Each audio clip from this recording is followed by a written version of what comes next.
puede viajar. La tenemos ahora a Lorena Higuera, es la vicerrectora de la Universidad Nacional del Comahue.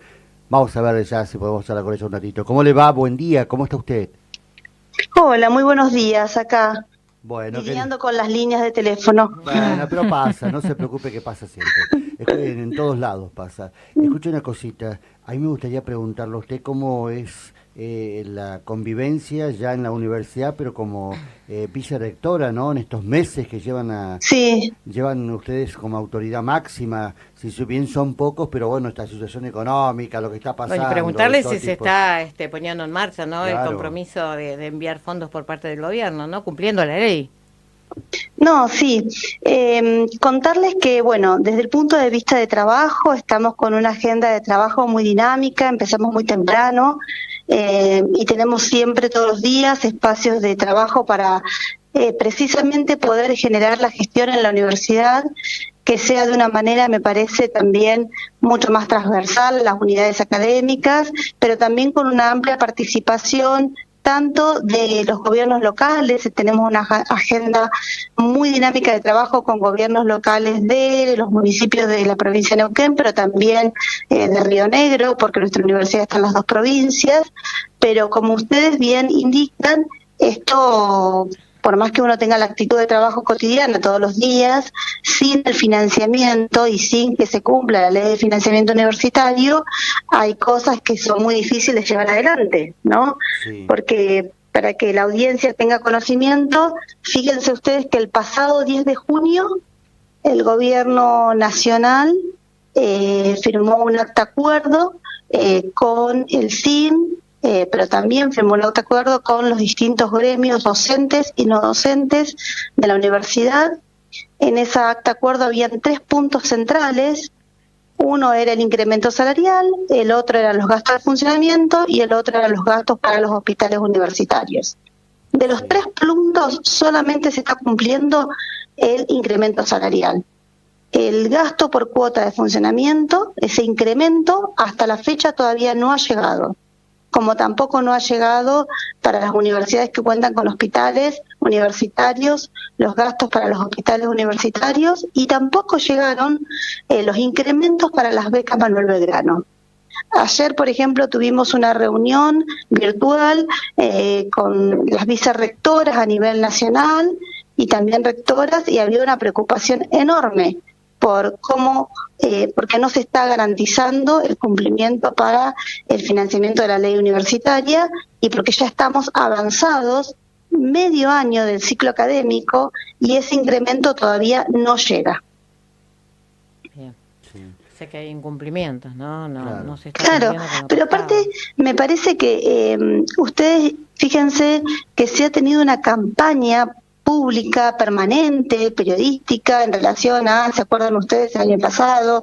De que las universidades debían ser auditadas, Sí. de que las universidades debíamos ser transparentes con nuestros gastos de funcionamiento. Fíjense ustedes para que la gente sepa, del total de los gastos del presupuesto que recibe la universidad, el 92% está destinado a sueldos. O sea que ahí la transparencia garantizada, porque viene y se distribuyen salarios docentes y no docentes. Solo el 8% en algunas universidades, en otras en 10, está destinado al gasto de funcionamiento, ¿sí?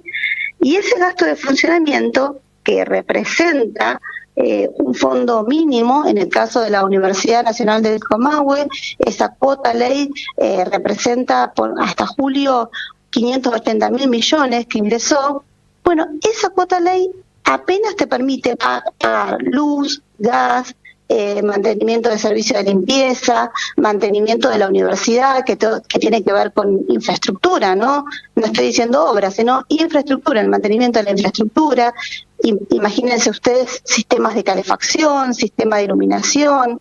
Bueno, eso precisamente hoy tiene una gran dificultad para garantizarse y para sostenerse. Está bien.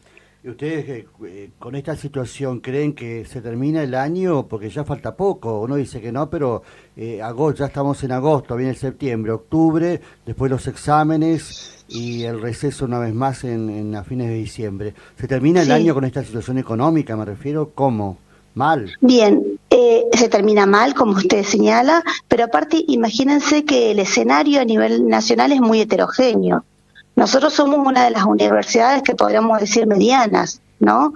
Pero hay universidades muy grandes, como la Universidad de Buenos Aires, como la Universidad de Córdoba, de Rosario, del Litoral, que estamos hablando de equipamientos, de infraestructura, de mantenimiento, que tienen hospitales universitarios, que ahí la situación es muy crítica, ¿no? Ayer, por ejemplo, comentaba una de las vicerrectoras del Nordeste que había muchas dificultades, por ejemplo, para el pago de los alquileres de las universidades, ¿no? De los edificios. Hay muchas universidades que tienen edificios para su funcionamiento. En el caso del Comahue, como se ha tenido en los últimos años una política de creación de edificios, prácticamente no pagamos alquileres, solo en algunas sedes, ¿no? Bueno, entonces esa situación, sin lugar a dudas, es una situación muy crítica. Pero aparte, me parece que se genera un juego de especulación al límite, ¿no? Porque de esta manera, cuando no se envían la cuota de incremento para el gasto de funcionamiento que nos llega, que el incremento era de 116.000 millones mensuales, este dinero no ha llegado, se comprometió en junio, se ahorró julio y se ahorró agosto. Ese ahorro que hace el gobierno nacional, que las universidades no se lo envía, no sabemos a dónde está dirigido. ¿Dónde va? Porque esa acta, pero claro, porque esa acta se firmó. Entonces, eso es lo grave. Públicamente se firmó un acta en el cual se iban a acreditar esos fondos y a la fecha esos fondos no llegaron. Entonces, a mí me parece que cuando hablamos de transparencia y se juzgan a las universidades públicas y se juzgan a estas instituciones, también se tiene que tener en cuenta en esa balanza que el Estado también tiene que responder por un acto que firmó y que a la fecha no da respuestas. Solamente se incrementaron las cuotas salariales, que en el último incremento fue del 21,33%. ¿Va a haber un nuevo encuentro, una nueva reunión de partes? ¿Se va a pedir? Sí, están haciendo muchísimas reuniones. De hecho, en el día de hoy se estaban haciendo reuniones a nivel nacional, intersindicales, hay reuniones entre los espacios de los rectores, porque hay muchísima preocupación de, como usted señalaba, cómo va a ser garantizado el funcionamiento de acá a diciembre. La voluntad de las universidades es enorme. Sí, imagínese usted que estamos funcionando con lo mínimo, hay mucho trabajo de gestión.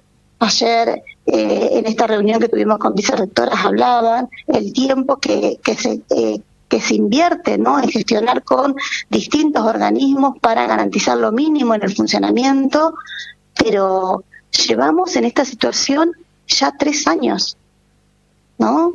Entonces me parece que ¿cuánto tiempo más se puede seguir sosteniendo? Y es muy difícil.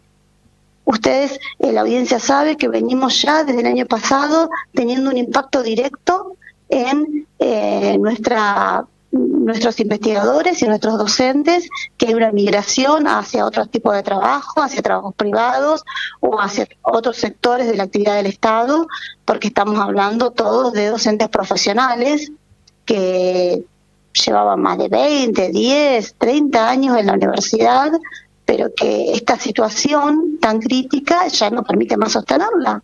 Entonces hay un proceso de migración hacia otros trabajos. Entonces el impacto no es solamente en el gasto de funcionamiento, sino me parece que el impacto más grande es también en ese capital cultural que se formó en investigación, que se formó profesionalmente, que ahora no encuentra respuestas desde el Estado Nacional en ese desarrollo de ciencia y técnica que estuvo, y que tiene que tomar una decisión que es individual, que es personal, de migrar hacia otras actividades públicas o privadas. Estamos atentos a todo lo que vaya ocurriendo en la universidad, la vamos a volver a llamar. Fue muy gentil en habernos atendido, muchas gracias. No, gracias a ustedes y un saludo a la audiencia, a ustedes también, y seguimos en contacto, no hay ningún problema. Por supuesto que sí, muy amable ha sido. Muchas Hasta gracias. luego, chau, chau.